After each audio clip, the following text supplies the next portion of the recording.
Hello class, this is gonna be a short video on organizing your cis106 GitHub repository. So I created a temporary repository for this purpose, and what I want to show you is, look how disorganized this is. This is very difficult to even view or work with because all the files are in one single folder, and this just doesn't make for good practice. So if I open VS Code, and let's say that I want to work on something new on my repository. Let's just open the repo. This is the one that I'm working with. Let's say that I want to work with something new. See how messy it is, the file manager here. So what we're going to do is we're going to condense this or make it look nicer so that it is easier to work with. Let me close VS Code because we need to be cheap on RAM when we're working with a virtual machine. And first I am going to, let me start from 0. That way you can use this as practice as well. So I'm gonna open a terminal. Just gonna put my file manager open on the side over here so that you can see exactly what's happening on this side when we're working. So I'm gonna go inside my repository here. Remember, this is a example repo. This is not gonna look one-to-one to your repository. So I know here that I have a lot of labs, I have week reports, and that I have final project deliverables. So I'm gonna create 3 folders for this. I know I need a folder for labs, I need one for week reports, and I need one for final project. Okay, good. I have my 3 folders over here. So now I know that I'm gonna go inside labs, and here I know that I need to create one folder for every lab that I work on. In that way it's more organized. So I know I have completed 5 labs over here, so I'm gonna do mkdir lab and then 1 to 5. So create 5 folders. Good.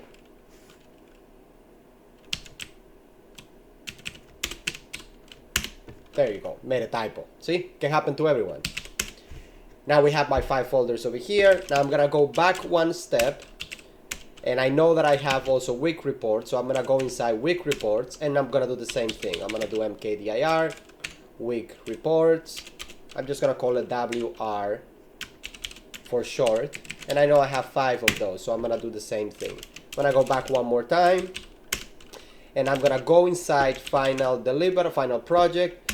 Here I'm gonna create one folder for every deliverable. So I'm gonna do mkdir deliverables 1, 2, 3. Right? And I know I have all the folders that I need. Now, if I do a tree of this directory, you are gonna notice that I have my labs folder, my week reports folder, and I have my final project deliverable folder. All I need to now is to move the files to their respective directory. So let me clear my terminal. And you can do this graphically too if you want, but again, I'm doing it in the command line because I want you to practice so that you're ready for your final exam. I hope the font is not too small, and it probably is. Okay, it's probably better. So, let me start by doing a list in a single column of all the files that I have by extension. So let me start working with the deliverables first. So I know that I have deliverable 1, deliverable 2, and deliverable 3. So I am gonna do mv deliverable 1. Everything that matches deliverable 1, I'm gonna send it to final project deliverable 1 folder. Now I'm gonna repeat the same thing for deliverable 2. So send everything to deliverable 2, and I'm gonna do the same thing for deliverable 3. Deliverable 3. Good. Now I'm gonna do a tree of final project because I want to make sure everything is in the right place. And as you can see, deliverable 1, deliverable 2, and deliverable 3. Great. Now I'm gonna do the same thing but for labs. So I'm gonna do mv lab 1. I don't care about the file extension. Labs, and then send it to lab 1. Then we repeat the same process for lab 2, then for lab 3, then for lab 4, and finally for lab 5. If you are not using a naming convention that makes sense, meaning that you're not naming your files in a way that is cohesive, so that everything that is related to lab 1 has the word lab 1 somewhere and things like that, then you will have to do most of this work manually. It's also part of the reason why from the beginning of the semester I encourage that you use a cohesive file naming schema, so that when you're working on the command line, it is easier to work with files that have similar names, but only their extension or in the end is different. You know, it just makes sense to work that way. If everything is related to lab 1, you know, start naming a lab 1 and then image, lab 1 image 2, lab 1 markdown or something like that. That type of naming schema makes sense when you're working with a lot of files and when you're working with your projects. So let's move lab number 5. I'm gonna do an ls again of my main folder and see that all my labs have been moved. I have lab 8 over here for some reason, so I'm probably just gonna move lab 8 to labs, right? MV lab 8. There you go. Perfect. Now I need to take care of week reports, and the same thing is gonna go over here. Move week report 1 to week reports, week report 1, and the same thing with week report number 2, right? We're gonna move it to week report 2, and then week report 3, we're gonna move it to week report number 3, and then week report number 4, same thing.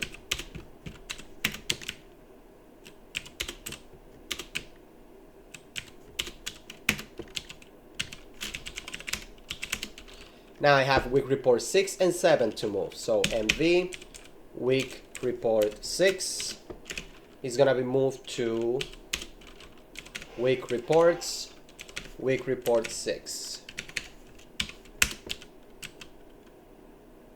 I don't have the directory there, so let's create it. mkdir week reports, week report 6 and 7. Now we can repeat that command, and that's gonna work as expected. Perfect. Now let's do a tree one more time of our current directory to make sure everything is in the right place.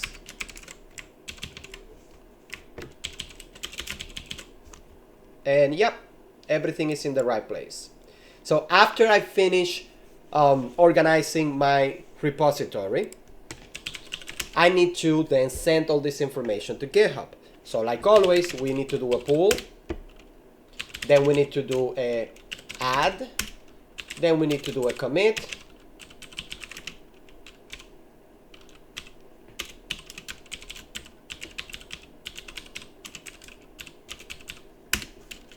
then we need to do a push.